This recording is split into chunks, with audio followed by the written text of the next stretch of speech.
ভাই আপনার কথা বলে আমার কোনো রকম মাথায় ঢুকতেছে না। আরে সহজ কথা মাথায় না ঢোকার কি আছে? আপনাকে কেউ যদি এসে বলে অন্যের বাড়ি দেখিয়ে যে এটা আমার বাড়ি, সে বিক্রি করতে চায়, আপনি কি সেটা না দেখে কিনে ফেলবেন? কাগজপত্র দেখতে চাবেন না যে বাড়ির মালিক কে? উনি কে? উনি আমার হাজবেন্ড। আপনার কি এখনো বুঝতে অনেক কষ্ট হচ্ছে? আমি যদি আবার জ্ঞান হারাই, আমি যদি আবার সেন্সলেস হয়ে পড়ে টরে যাই,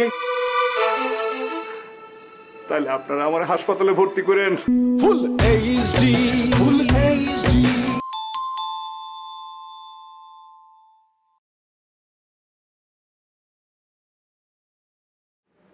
আপনি আপনি না, মানে আমি জানতে চাচ্ছি আপনি কে? আমিও তো জানতে চাচ্ছি আপনি কে।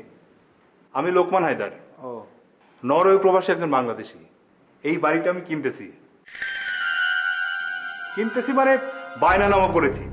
বায়নানামার চুক্তি অনুযায়ী 3 সপ্তাহের মধ্যে আমাকে পুরা বাড়িটা বুঝে দেওয়ার কথা। আপনার কথা আমি বুঝেছি কিন্তু ক্লিয়ার হতে পারছি না।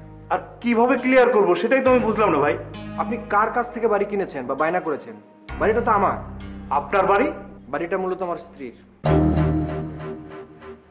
কাগজপত্র তারই নাম, কিন্তু এলাকার লোকজন সবাই জানে যে বাড়িটা আমার। আপনি পাগল না মাথা খারাপ? আপনি কি পাগল না মাথা খারাপ? আরে ভাই, এই বাড়ি কেনার জন্য আমি বায়না দলিল করেছি। এই যে দেখেন বায়না দলিল। ওটা আপনার কাছেই রাখেন। আমার সাথে রাখবো কেন? আপনি দেখেন, এটা দেখেন। আরে এটা দিয়ে আমি কি করব? আপনার জিনিস আপনি আপনার কাছে রাখেন না। আর আপনি প্লিজ আপনি যান। কি বলেন না বলেন? যাবো মানে কি? যাবেন মানে আমি এখন দরজা বন্ধ করব। ভাই আপনার কথা বলে আমার কোনো রকম মাথায় ঢুকতেছে না। আরে সহজ কথা মাথায় না ঢোকার কি আছে? আপনাকে কেউ যদি এসে বলে অন্যের বাড়ি দেখিয়ে যে এটা আমার বাড়ি, সে বিক্রি করতে চায়, আপনি কি সেটা না দেখে কিনে ফেলবেন? কাগজপত্র দেখতে চাবেন না যে বাড়ির মালিক কে, সেটা দেখতে চাবেন না আপনি? ভাই আমি এমন এক ঘনিষ্ঠ বন্ধুর কাছ থেকে আমি বাড়িটা কিনেছি, যে আমার খুবই ঘনিষ্ঠ বন্ধু। তার নাম কি জানেন? আফতাব খান, ফিল্মের হিরো। এই বাড়িটার মালিক সে। আমাকে গতকালকে এই বাড়িটা দেখিয়েছে।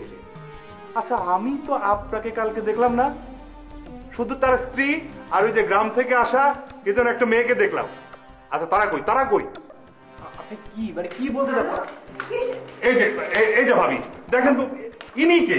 ইনি বলছে যে এই বাড়িটা নাকি ইনার। এই বাড়িটা আমার নামে আছে বাড়িটা, আর ইনি আমার হাজবেন্ড।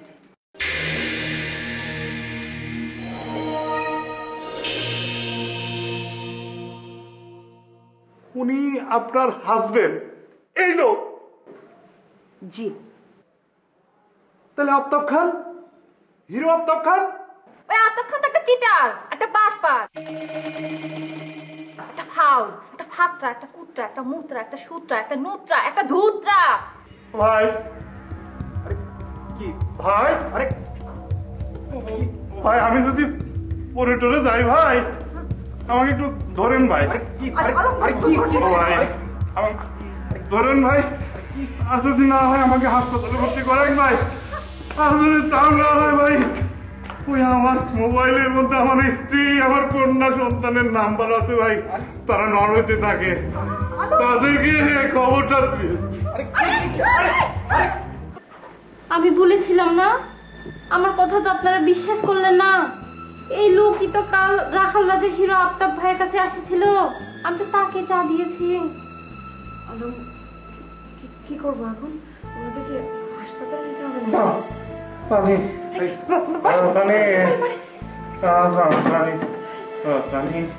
পানি খাবো? হ্যাঁ হ্যাঁ।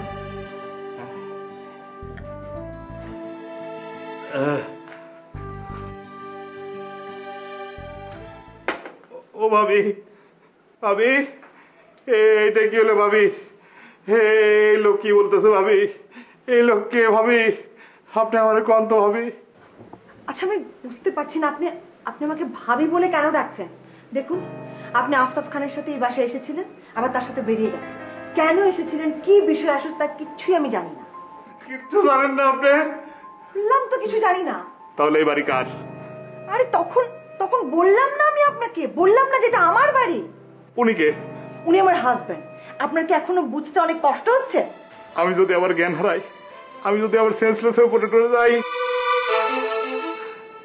তাহলে আপনারা আমার হাসপাতালে ভর্তি করেন।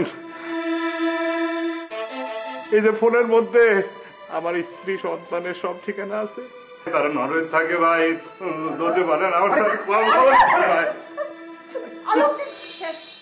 আরে কি সমস্যা, কি করবো এখন? আফা এই বেটা যদি এনে মরে টুটে যায় তাহলে কি করবো কোন তো আফা? এই বেটা ছেলের কি দোষ বলেন তো? উনি তো সত্যি সত্যি টাকা দিয়ে বাড়িটা বায়না করেছে, আমি তো লিজে তার সাক্ষী। আপনি সেমনি যদি এত বড় সাক্ষী হন তাহলে এক কাম করেন, এই সেন্সলেস বেউস লোকটা লইয়া বাইরে যান, বাইরে যাই একটা বড় বাড়ি দিয়ে দেন, যান বিদায় হন। বাসি প্লিজ একটু থামবে তোমরা। আলো, ওনাকে হাসপাতালে নেওয়ার ব্যবস্থা করো। আরে হাসপাতালে নিয়ে গেলে তার ঠিকানা জানতে চাবে, আমাদের কি হয় কি হয়েছে সবকিছু জানতে চাবে, দায় দায়িত্ব নিতে হবে। একটা লোককে চিনি না জানি না, তাকে নিয়ে মুসিবতে পড়বো। কিন্তু তাই বলে লোকটা এখানে এভাবে পড়ে থাকবে?